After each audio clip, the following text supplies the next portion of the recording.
Hello, people. This is Kerry Anderson. Hope you all doing well. So today I'm come up with another video. So we will be talking about intermittent fasting surprising updates. So if you like the video related to total health, I would like to request you all please do subscribe the channel if you didn't do that, so you will get the notification and you will take the advantage of it. So let's start.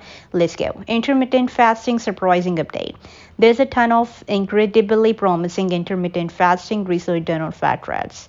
They lose weight, their blood pressure, cholesterol, and blood sugar improve, but they are rats.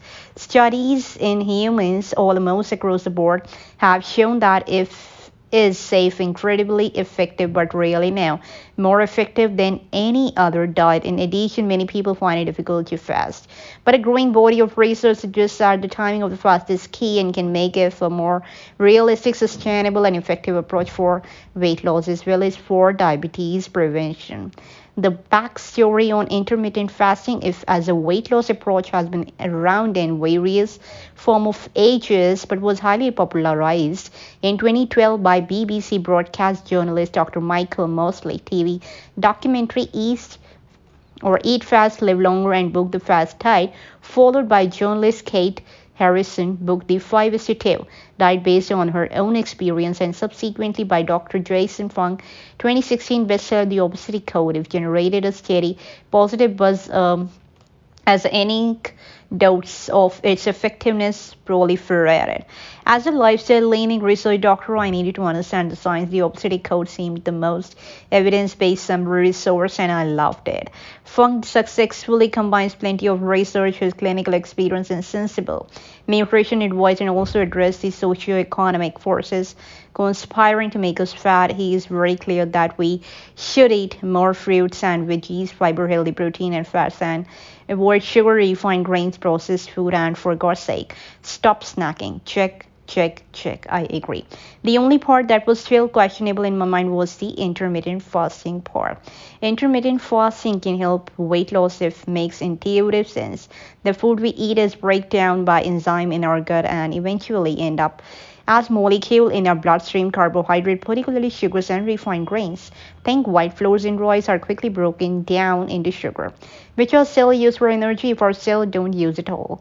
We store it in our fat cell is well fat, but sugar can only enter our cell with insulin hormone made in the pancreas. Insulin brings sugar into the fat cell and keep it there between meals. As long as we don't snack, our insulin levels will go down and our fat cells can then release the stored sugar to be used as energy. We lose weight if we let our insulin levels go down. The entire idea of it is to allow the insulin levels to go down for enough and for long enough that we burn off our fat. Intermittent fasting can be hard, but maybe it doesn't have to be. Initial human studies that compared fasting every other day to eating less every day showed that both worked about equally for weight loss, though people struggled with the fasting days, so I had written off if as no better or worse than simply eating less. Only far more uncomfortable. My advice was to just stick with the sensible plant-based Mediterranean style diet. New research is suggesting that not all if approaches are the same, and some are actually very reasonable, effective, and sustainable, especially when combined with a nutritious plant-based diet. So I'm prepared to take my lumps on this one and even revise my prior post. We have evolved to be synchronized with the day or night cycle, that is a circadian rhythm. Our metabolism has adapted to daytime food, nighttime sleep, nighttime eating is well associated with a higher risk of obesity as well as diabetes. Based on this, researchers from the University of Alabama conducted a study with a small group of obese men with prediabetes. They compared a form of intermittent fasting called early time restricted feeding, where all meals were fit into an early 8-hour period of the day, 7 a.m. to 3 p.m., or spread out over 12 hours between 7 a.m. and 7 p.m. Both groups maintained their weight, did not gain or lose, but after 5 weeks, the 8 hours group has dramatically lower insulin levels and significantly improved insulin sensitivity as well as significantly lower blood pressure. The best part, the 8 hours group also has significantly decreased appetite. They were not starving, just changing the time of meals by eating earlier in the day and extending the overnight fast significantly benefited metabolism even in people who did not lose a single pound. Why might changing timing help? But why does simply changing the time of our meal to allow for fasting make a difference in our body? And in depth review of the science of if recently published in New England Journal of Medicine shed some light. Fasting is evolutionarily embedded within our psychology, triggering several essential cellular functions. Flipping the switch from a fit to fasting state does more than help us burn calories and lose weight.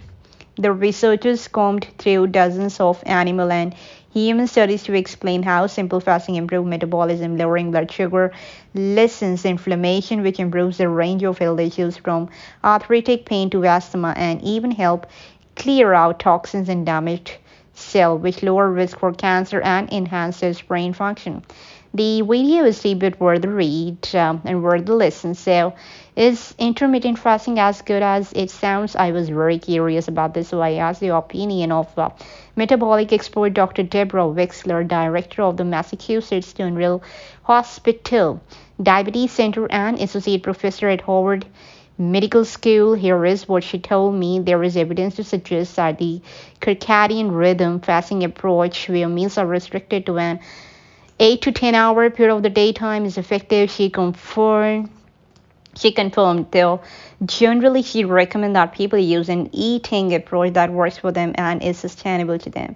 So here's the deal. There is some good scientific evidence suggesting that circadian rhythm fasting, when combined with a healthy diet and lifestyle, can be a particularly effective approach to weight loss, especially for people at risk for diabetes. However, people with advanced diabetes or who are on medication for diabetes, people with a history of eating disorder like anorexia and bulimia, and pregnant or breastfeeding women should not attempt intermittent fasting unless under the close supervision of a physician who can monitor them.